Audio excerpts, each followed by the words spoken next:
Marilah kita nyatakan kesiapan hati kita untuk menerima firman Tuhan dengan bernyanyi bersama dari Kidung Keesan 122 bait pertama.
Kita berdoa.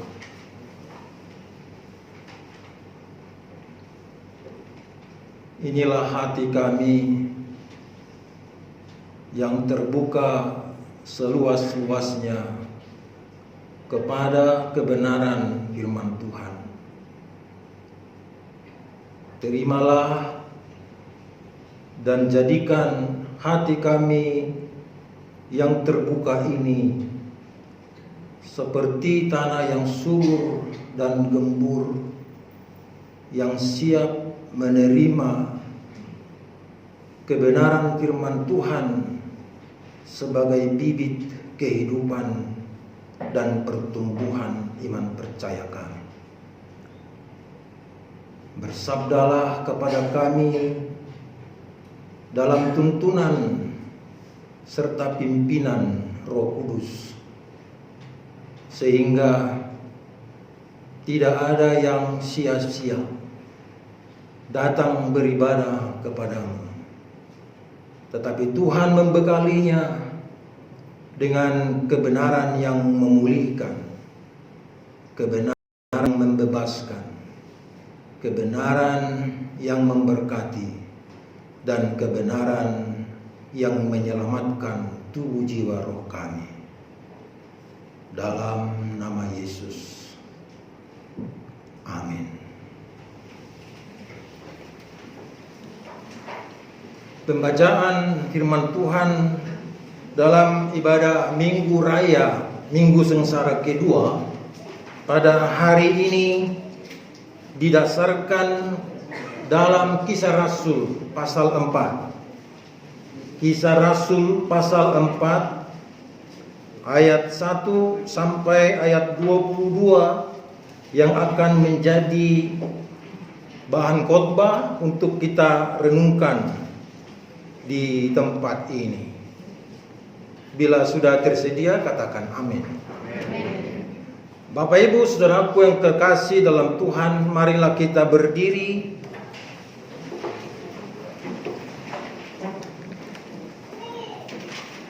menerima kebenaran firman Tuhan ini dengan membacanya saling bersaut-sautan.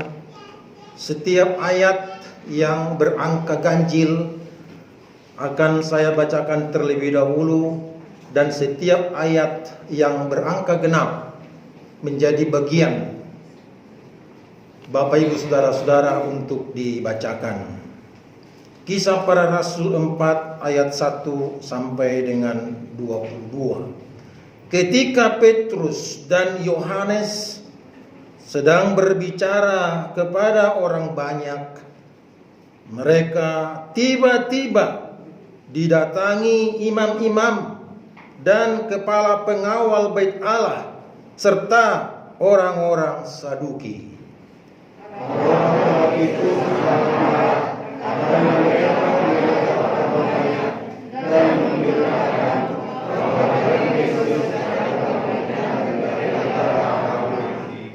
Mereka ditangkap dan diserahkan ke dalam tahanan sampai keesokan harinya, karena hari telah malam.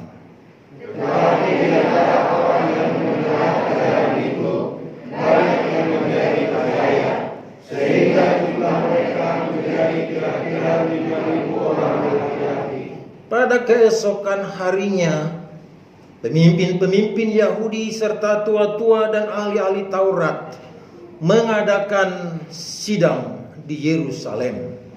Dengan imam besar Anas dan Kayapas, Yohanes dan Alexander, dan semua orang lain termasuk keturunan imam besar.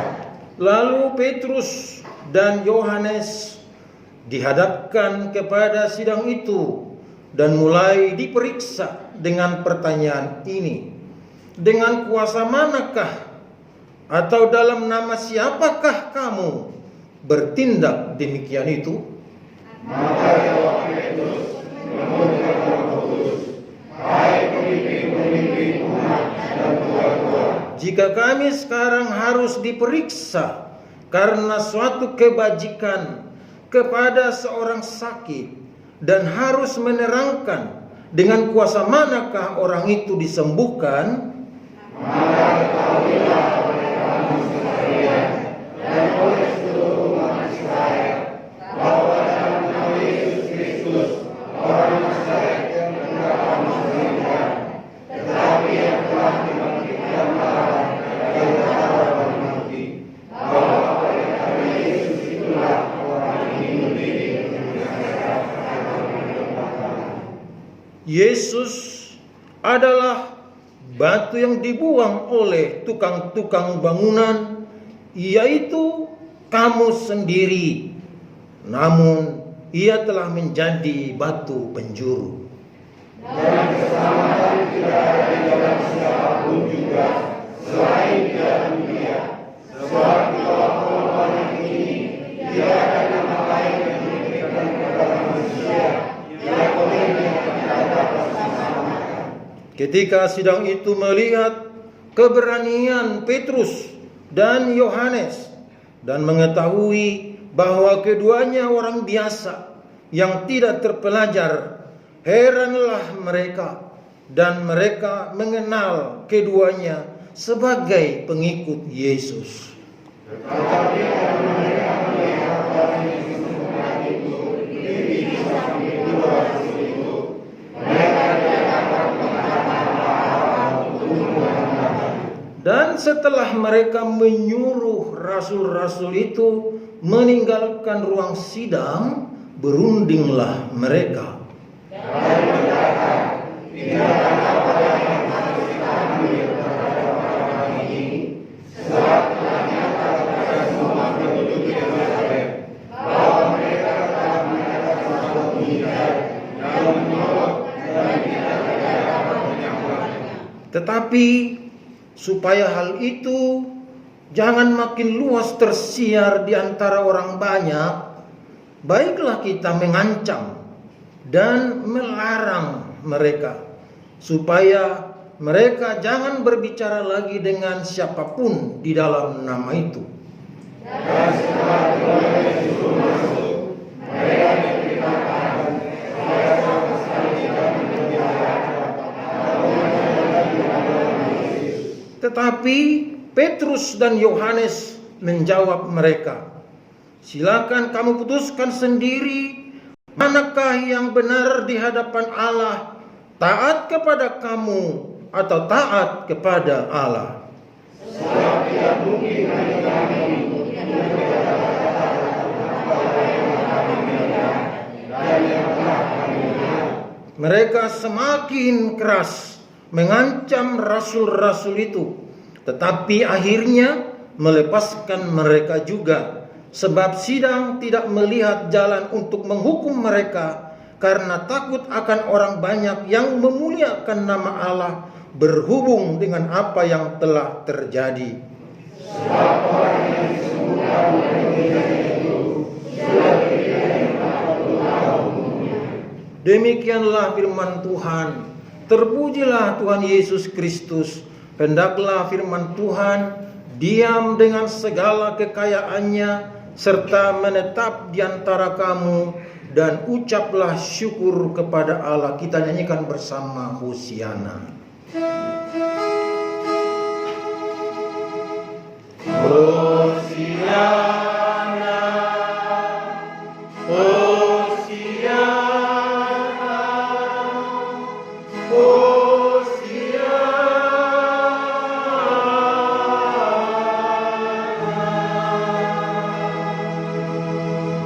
Bapak Ibu saudara-saudara dipersilakan duduk kembali. Shalom Bapak Ibu saudaraku yang terkasih dalam Tuhan.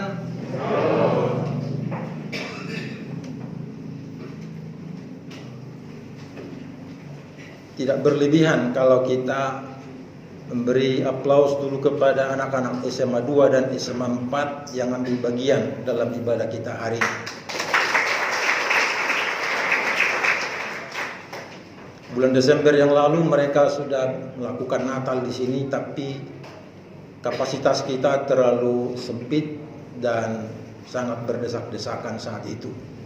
Jadi mereka ini hanyalah bagian dari penyanyinya saja. Seandainya semua anak-anak SMA itu hari ini ikut beribadah, mungkin kita sudah pakai layar monitor di luar sana. Tapi untuk kali ini mereka hanya bergabung dengan kita sekaligus mempersembahkan pujian kepada Allah. Nanti sesudah khotbah masih ada lagi nyanyian yang akan kita dengarkan dari mereka. Bapak Ibu saudaraku yang kekasih dalam Tuhan, mari kita fokus ke ayatnya yang ke-12. Kisah Rasul 4 ayatnya yang ke-12. Saya bacakan untuk kita. Dan keselamatan tidak ada dia di dalam siapapun juga selain di dalam Dia. Sebab di bawah kolong langit ini tidak ada nama lain yang diberikan kepada manusia yang olehnya kita dapat diselamatkan. Bapak Ibu saudaraku yang kekasih dalam Tuhan, tolong berdua-duaan. Satu membacakannya kepada temannya, nanti sebaliknya temannya membacakan lagi kepadanya. Silakan melakukannya.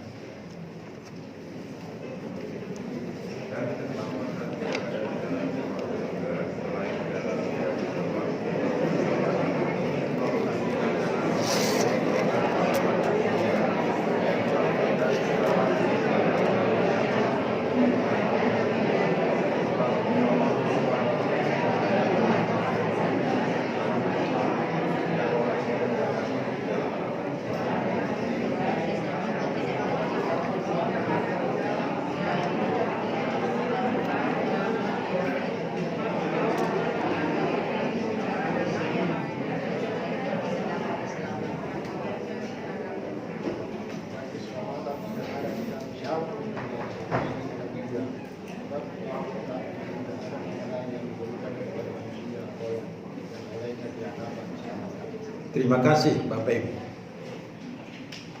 Masih ingatkah khotbah minggu lalu yang disinggung dalam minggu sengsara pertama tentang nokseng? Masih ingat?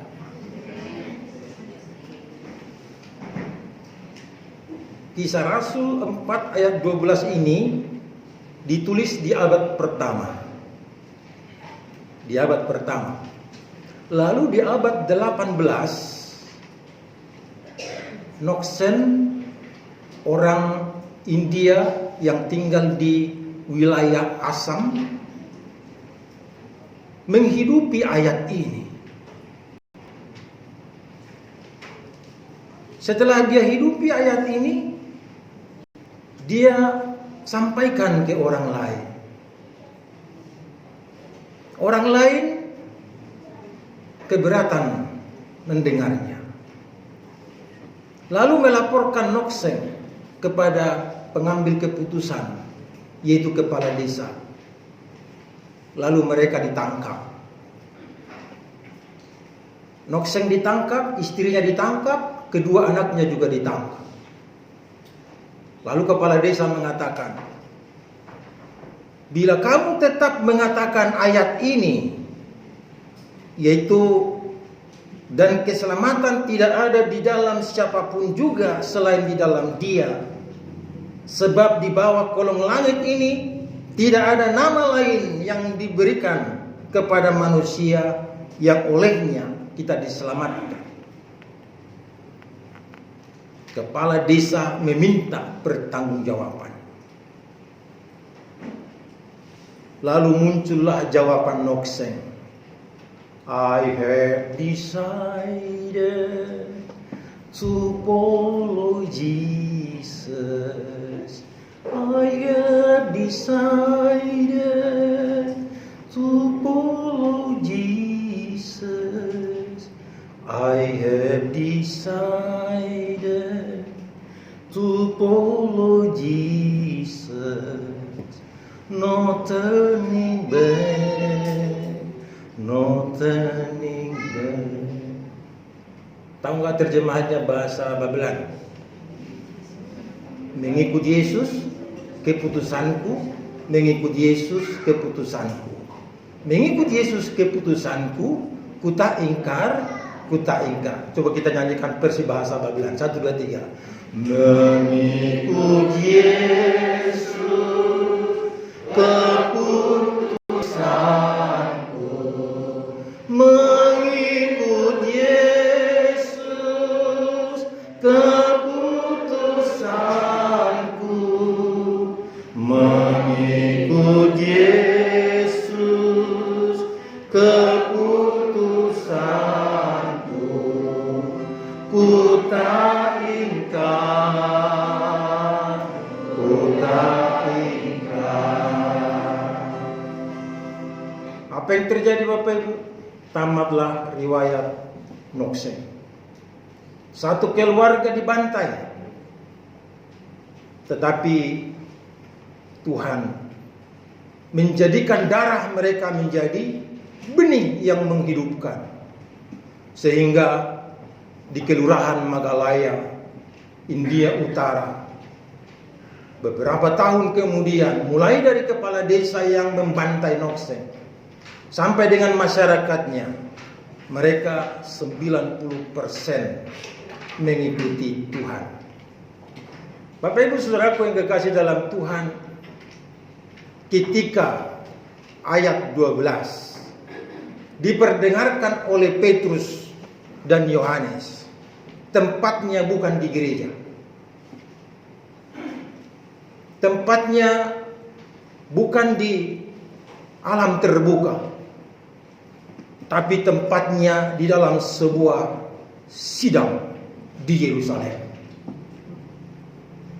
Bisa kita bayangkan Bapak Ibu, saat mereka mengucapkan itu, mereka sudah ditangkap kemarinnya.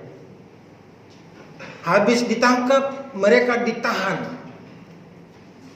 Biasa orang yang ditangkap dan ditahan itu diintimidasi, ditekan, bahkan diperlakukan secara kejam dan sadis.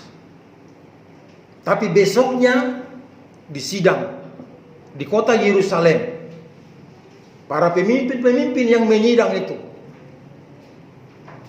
mendengarkan sebuah statement yang dahsyat dan luar biasa.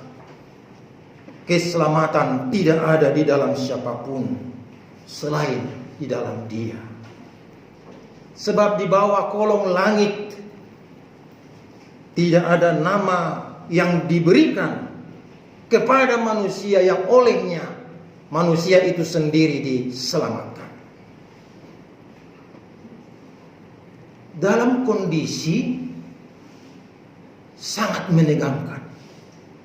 Dalam situasi mereka duduk di kursi pengadilan, kursi panas, tapi mereka tidak pernah ragu, tidak pernah bimbang, tidak pernah takut untuk menyatakan dan mengucapkan kebenaran. Inilah ajaran pada Minggu Sengsara kedua buat kita semua. Kepada bapak-bapak, kepada ibu-ibu, kepada pemuda dan pemudi generasi penerus. Siapapun yang mengintimidasi iman kepercayaanmu, siapapun yang mempersulit perekonomianmu, siapapun yang menggagalkan studimu, atau siapapun yang membuat kenaikan pangkat dan kenaikan jabatanmu tertunda, jangan sampai kebenaran ini tidak hidup dan tidak diucapkan dari bibir mulut kita. Amin. Aduh, lemasnya amin ya. Padahal ini minggu pertama bulan Maret loh. Biasanya kan kalau minggu pertama kan sudah ada transfer ya, TP-TP lah gitu ya. Bapak Ibu, saudaraku yang kekasih di dalam Tuhan, ada latar belakang mengapa pemimpin-pemimpin Yahudi menangkap mereka. Karena dikatakan ada 5.000 laki-laki. Tidak dikatakan 5.000 orang dalam satu komunitas. Jadi yang dikatakan 5.000 laki-laki. Karena biasa orang Yahudi itu, orang Israel itu mengikuti paham patrilianistis, mengikuti kaum laki-laki. Jadi yang dihitung adalah laki-laki. Tidak semua pengunjung yang dihitung, tapi hanya laki-laki saja. Dan rata-rata laki-laki yang mandiri, yang sudah dewasa. Pemimpin-pemimpin ini merasa kehilangan wibawa, kehilangan muka, kehilangan masa depan. Karena bila Roh Kudus bekerja, maka tidak satu pun yang dapat menggagalkannya. Yang menjadi perenungan bagi kita, siapakah yang menyuarakan kebenaran itu? Di situ disebut ada 2 nama, yaitu nama Petrus dan nama Yohanes. Ibu bapak saudaraku yang kekasih dalam Tuhan, kalau demikian nama Petrus dan Yohanes berani menyatakan kebenaran dan tidak ada keraguan, tidak ada khawatir, tidak ada kebimbangan, tidak ada yang merasa terintimidasi. Perlu kita mengetahui tipe apa, kategori apa manusia semacam Petrus dan Yohanes ini. Bapak Ibu saudaraku yang kekasih dalam Tuhan, ada 4 tipe, ada 4 kategori manusia. Yang pertama ialah tipe kayu mati, tipe dead wood.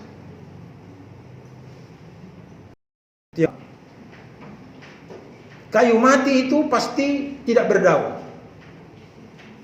tapi kayu mati itu pasti dihuni oleh binatang-binatang berbisa. Bisa ular, bisa kalajengking, dan bisa semut, dan bisa binatang-binatang yang ganas lainnya. Tipe deadwood ini atau tipe kayu mati ini diilustrasikan dengan orang-orang yang menjadi pemberi gangguan atau orang-orang yang menjadi hama di dalam pelayanan.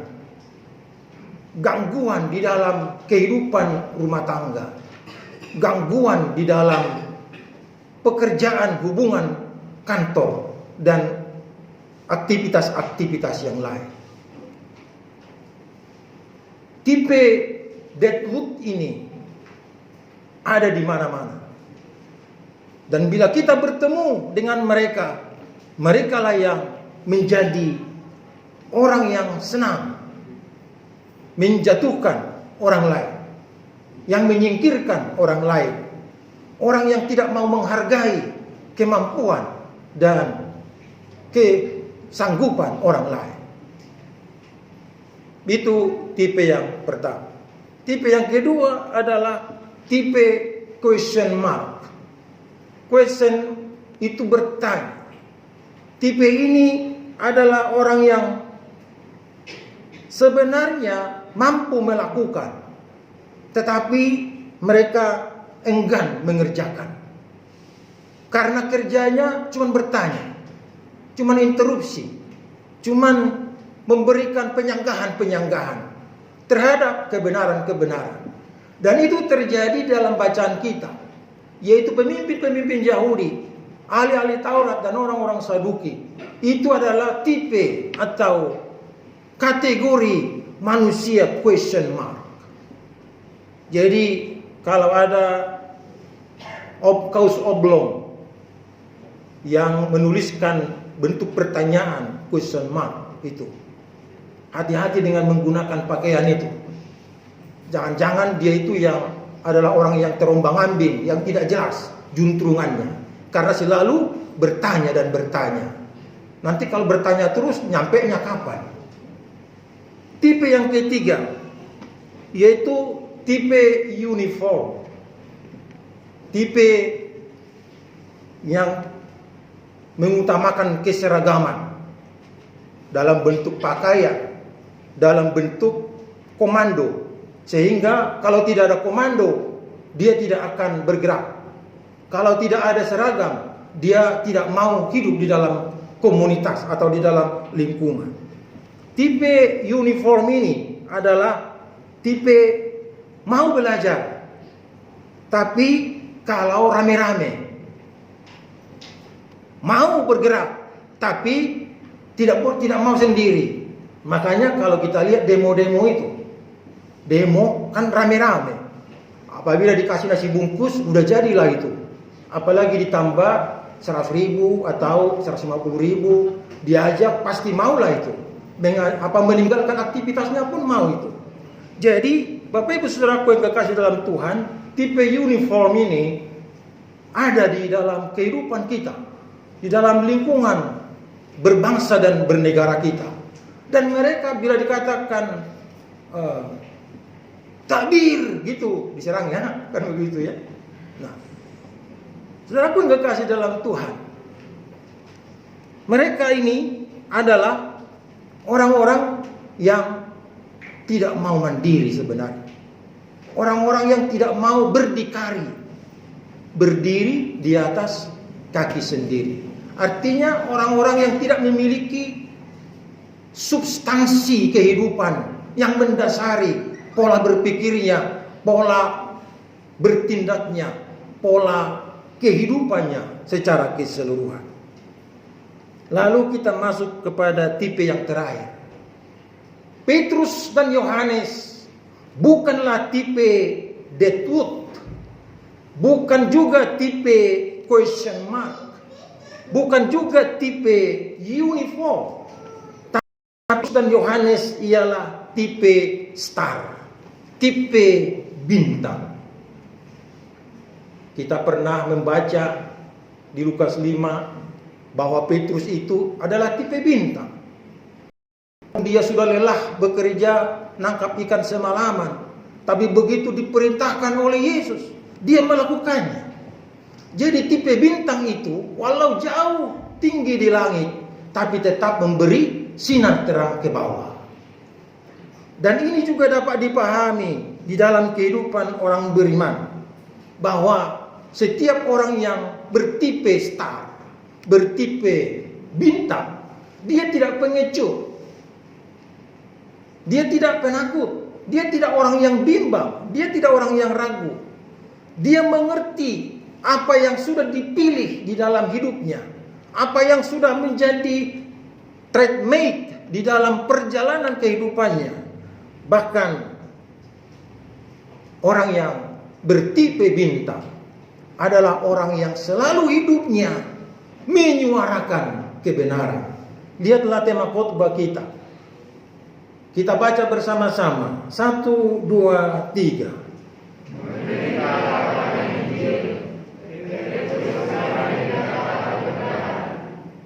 Duanya kok nggak disebut ya? Duanya itu adalah seri kedua, karena minggu lalu adalah seri pertama.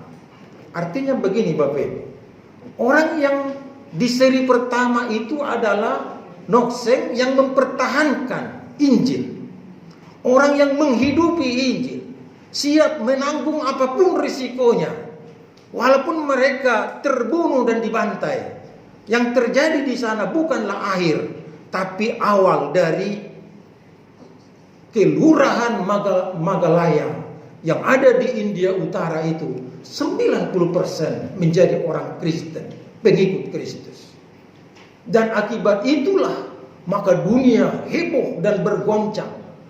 Bahkan Martin Luther King yang menjadi orang hitam dari Amerika selalu membawa cerita dari Nokseng ini tentang orang yang mempertahankan kebenaran. Ibu bapak saudaraku yang kekasih dalam Tuhan Yesus Kristus, orang yang dikatakan hidup di dalam kebenaran, dia tidak pernah oleng dari hidupnya. Dia tidak pernah seperti istri Lot yang memutar balik dan menoleh ke belakang. Tetapi orang yang menyatakan kebenaran ialah orang yang menyatakan salib Kristus hidup dan berkenan di dalam dirinya setiap saat. Sehingga melalui dia terpancar bukan untuk dirinya yang selamat, tapi orang lain menjadi selamat bagi Tuhan. Ibu bapak, saudaraku yang kekasih di dalam Tuhan Yesus Kristus, saya mau mengajak kita membuka Injil Matius. Mari kita buka Injil pasalnya yang kelima.